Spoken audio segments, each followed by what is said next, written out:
नमस्कार, मी doctor Amruta Kulkarni. Madam, वजन कमी होत नाही हो, मेटाबॉलिझम माझं खूप स्लो आहे. हे प्रत्येक पेशंट मला वाक्य सांगत असतो. आणि जेव्हा मी त्यांना सांगत असते की अरे मेटाबॉलिझम स्लो आहे किंवा मेटाबॉलिझम म्हणजे नेमकं काय, तर या सगळ्याचवर मी एक स्पेशल व्हिडिओ बनवलेला आहे, तो अपलोड सुद्धा केलेला आहे आणि त्याची लिंक मी तुम्हाला डिस्क्रिप्शन बॉक्समध्ये दिलेली आहे. तर तो नक्की बघा, कारण आपण सोशल मीडियावर ऐकतो, वाचतो आणि खूप लोकांच्या हे डोक्यात बसलेलं आहे पक्क की भलेही मेटाबॉलिझम या शब्दाचा अर्थ माहीत नसला तरी सुद्धा वजन कमी होत नाहीये का, मग मेटाबॉलिझम स्लो आहे. पण मेटाबॉलिझम नक्की वाढवण्यासाठी करायचं काय, किंवा मेटाबॉलिझम कसं वाढू शकतं, का मेटाबॉलिझम कायम तेच राहतं, मग वजन कमी होणार का नाही होणार. तर आता एक साधं सोपं उदाहरण सांगते. तुम्ही तो व्हिडिओ बघालच की मेटाबॉलिझम म्हणजे नक्की काय आणि त्याचे डिटेल्स सगळे तुम्हाला त्या व्हिडिओमध्ये मिळतीलच. पण एकच उदाहरण देते. आपल्या प्रत्येक महिन्याच्या डाएट प्रोग्राममध्ये कमीत कमी 200 ते 250 लोक सहभागी असतात. सगळ्यांना एकच प्लॅन असतो, कारण तो ग्रुपमध्ये असतो, जनरल प्लॅन्स असतात. त्यामुळे 250 लोक एकाच वेळी एकच प्लॅन फॉलो करतात. पण 21 दिवसानंतर किंवा 15 दिवसानंतर रिझल्टच्या वेळेस, म्हणजे जेव्हा ते डाएट प्रोग्राम पूर्ण होतो, तर प्रत्येकाचा मी जेव्हा रिझल्ट त्यांना शेअर करायला सांगते की तुम्हाला एक्सपिरियन्स तुम्हाला काय वाटला, तर प्रत्येक जण मला वेगवेगळे, प्रत्येकाचा रिझल्ट हा वेगळा असतो. म्हणजे काय, तर 21 दिवसामध्ये कोणाचं 1 किलोही कमी होतं, 21 दिवसामध्ये कोणाचं 4 ते 5 किलो सुद्धा वेट कमी होतं. आता याला काय म्हणतात, तर एक्झॅक्टली हेच आहे तुमचं बॉडी मेटाबॉलिझम. आता म्हणजे सगळ्या लोकांचा एक कॉमन जो काही त्यांच्या डोक्यामध्ये प्रश्न असतो की मॅडम मेटाबॉलिझम वाढवण्यासाठी नेमकं काय करायचं ते मला सांगा. तर सगळ्यात पहिलं की डाएटमध्ये तुम्हाला तुमच्या चेंजेस करावे लागतील. म्हणजे काय, तर आत्तापर्यंत तुम्ही जे हेल्दी डाएट घेत असाल, बॅलन्स डाएट घेत असाल, मान्य आहे, पण चेंज काय करायचा, तर प्रोटीनचा इंटेक तुम्हाला वाढवायचा आहे. म्हणजे तुम्हाला दूध आणि दुधाचे पदार्थ जसं दही, ताक, पनीर किंवा उसळ, डाळ म्हणजेच वरण, ओट्स, सोयाबीन हे तुम्ही घेऊ शकता. नॉन व्हेजिटेरियन लोकांमध्ये चिकन किंवा अंडी हे तुम्ही घेऊ शकता. प्रोटीन जेव्हा तुम्ही वाढवता तेव्हा मेटाबॉलिझम हे बऱ्यापैकी वाढायला सुरुवात होते आणि म्हणूनच प्रोटीनचा इंटेक वाढवणं हे मेटाबॉलिझम वाढण्याचं एक महत्त्वाचं रिझन आहे किंवा एक महत्त्वाचं कारण आहे की जे तुम्ही करू शकता. आता बरेच लोक मला प्रश्न विचारतात की प्रोटीन तर मी घेते, पण कसं असतं की प्रोटीन घेणं किंवा प्रत्येक मीलमध्ये प्रोटीन घेणं. आता काय, मी हे जेव्हा सांगते उसळ, डाळ हे सगळं घ्या, मॅडम आम्ही घेतोच ना. कधी घेता, किती वेळा घेता, आठवड्यातून किती वेळा असतं, आठवड्यातून काय 2-3 वेळा तर डाळ असते, आठवड्यातून एकदा दोनदा भाजी नसेल तेव्हा उसळ तर करतोच. आणि दही ताक आता थंडी आहे म्हणून घेत नाही, पण पनीर कधीतरी आणतो, पनीरचाही कंटाळा येतो. मग असं करत करत करत लोक जी उत्तरं देतात, तर त्यावरून हे समजतं की तुमच्या रोजच्या डाएटमध्ये दिवसभरातल्या 3ही मीलमध्ये तुम्हाला प्रोटीन समाविष्ट करण्याची गरज आहे.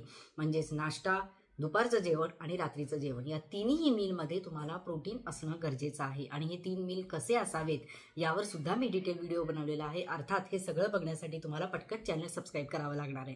तर हा झाला पहिला मुद्दा की डाएटमध्ये तुमच्या प्रोटीन वाढवणं मेटाबॉलिझम वाढवण्यासाठी अतिशय गरजेचं आहे. तर हे तुम्ही नक्की सांभाळा.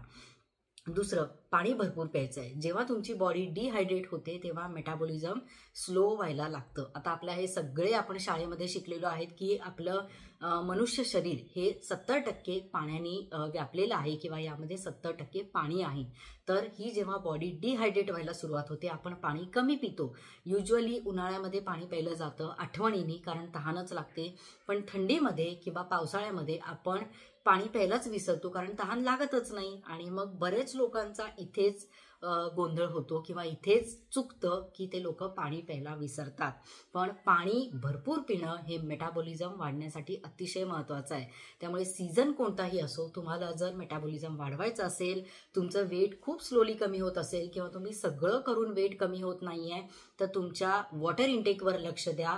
2.5 ते 3 लिटरपर्यंत वॉटर इंटेक हा झालाच पाहिजे. बॉटल भरून ठेवा, 1.5 लिटरच्या 2 किंवा 3 लिटरची बॉटल भरून ठेवा आणि दिवसभरात ही संपवली गेलीच पाहिजे. अलार्म लावा, दर 1 तासाने पाणी प्या आणि 2.5 ते 3 लिटर इंटेक तुमचा झालाच पाहिजे. मग आपण बघूयात की मेटाबॉलिझम कसं वाढत नाही आणि वेट कसं कमी होत नाही. हा मुद्दा नक्की लक्षात घ्या. हा झाला दुसरा मुद्दा.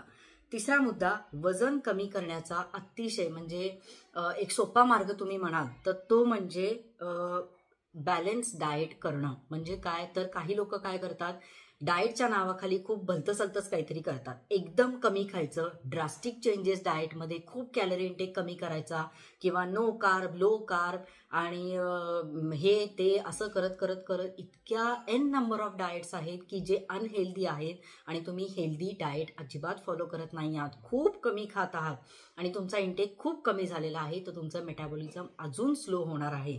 त्यामुळे इंटेक अजिबात कमी करू नका, बॅलन्स डाएट घ्या.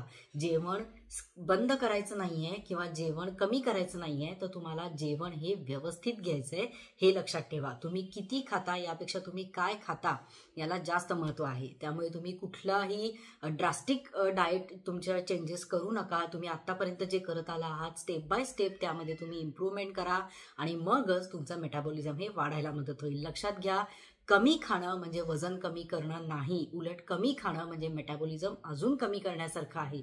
त्यामुळे एकदम सडनली तुमचा इंटेक कमी करू नका. हा झाला तिसरा मुद्दा.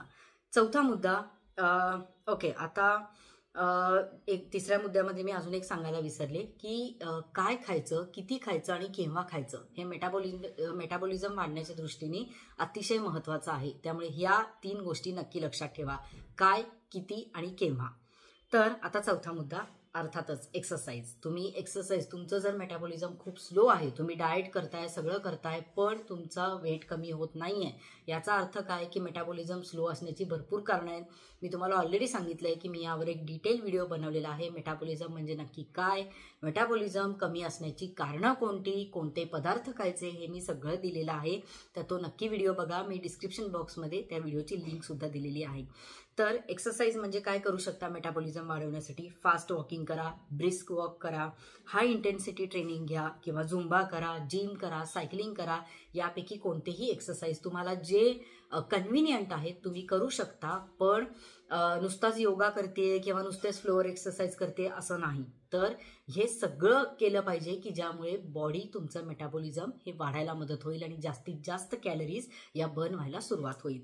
तर हा झाला चौथा मुद्दा.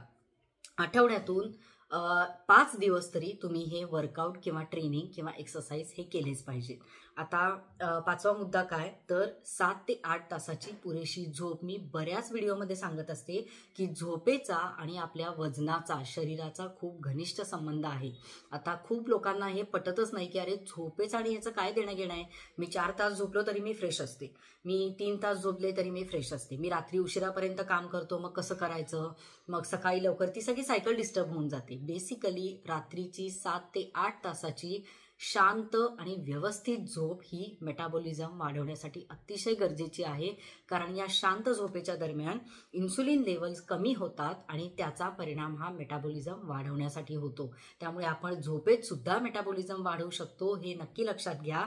कारण तुमची शांत झोप ही अतिशय महत्त्वाची आहे आणि 8 तासाची पुरेशी झोप ही काही हॅपी हार्मोन्स किंवा काही इम्पॉर्टंट हार्मोन्स आपल्या बॉडीमध्ये सिक्रीट करतात की ज्यामुळे मेटाबॉलिझम वाढायला मदत होते. हे हार्मोन्स सिक्रीट होतात, इन्सुलिन कमी होतं आणि मेटाबॉलिझम वाढतं आणि अर्थात तुमचं वजन कमी व्हायला मदत होईल. तर आता मला वाटतं की तुमच्या बऱ्याच प्रश्नांची उत्तरं तुम्हाला या व्हिडिओमध्ये मिळालेली असतील. अजूनही प्रश्नांची उत्तरं काही तुम्हाला हवी असतील, पटकन आपलं चॅनल सबस्क्राईब करा. व्हिडिओ आवडला असेल लाईक शेअर करायला विसरू नका आणि सगळ्यात महत्त्वाचं की लगेच टिप्स फॉलो करा आणि एका महिन्यामध्ये 1 महिना या टिप्स फॉलो करून बघा. मला रिझल्ट सांगा आणि कमेंटमध्ये मला नक्की सांगा की तुम्हाला याचा किती फायदा झाला. धन्यवाद.